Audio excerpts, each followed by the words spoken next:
If you love Baltimore sports, you'll love WNST.net. It's nice and soft. I actually feel like my love seat. It's more like a barbershop. All right, that's all right, man. Well, welcome in. You are a Morgan State sports administration major, correct? Yes, sir.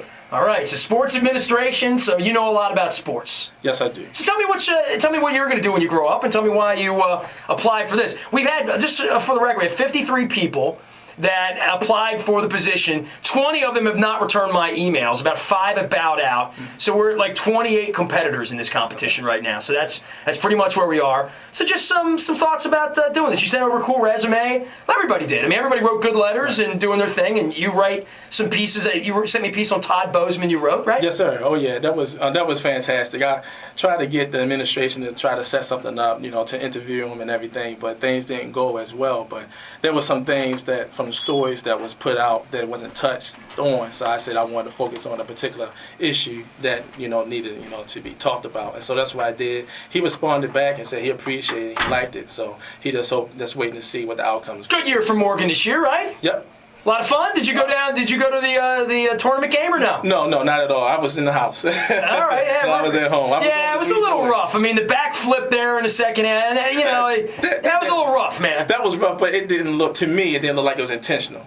It looked to me as if when Blake Griffin was over top of the player, it was like he was trying to get up, but you can't see, it was a what flip. happened was. It was a little bit of a hook and ladder going on there. Yeah, it kind of reminds me of the football player who takes a shove at the bottom of the pile and stands up. It was like Baron Mikel Cicluna in wrestling back in the day with the brass knuckles. So. Well, at least he didn't grab his crotch. Well, yeah, but when you're losing by 30 points and you're playing that, I thought that was a a It didn't reflect well upon Todd Bozeman or the Bears. No, I thought not at all. On the sportsmanship side. Right. So you're doing what with sports administration? Right now, I go to school full-time in the evening.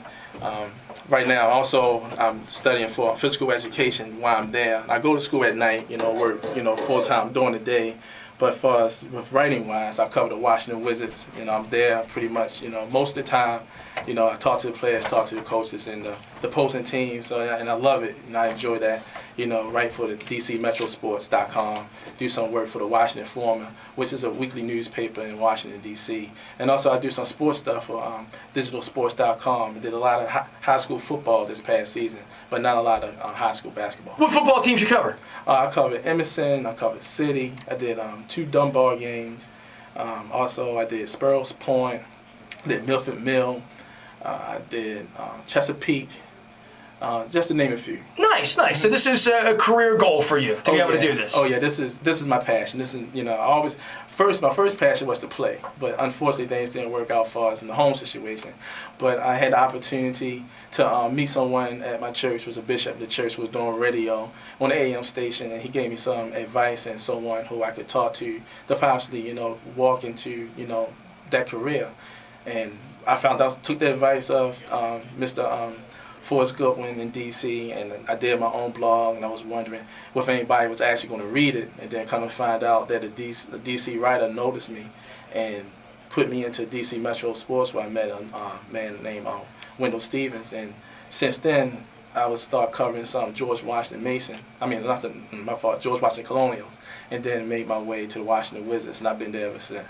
Cover George Mason too? No, not George Mason. That's too far away. My wife would kill me. Well, if the traffic didn't kill you on 66 first. All right. Well, Barry Barnes from Baltimore. Where'd you go to high school? Give me the whole. Oh, fantastic. I grew up East Baltimore, around State Street and Passing Park, little block called Prentice Place. Graduated from Lake Clifton, Eastern High School.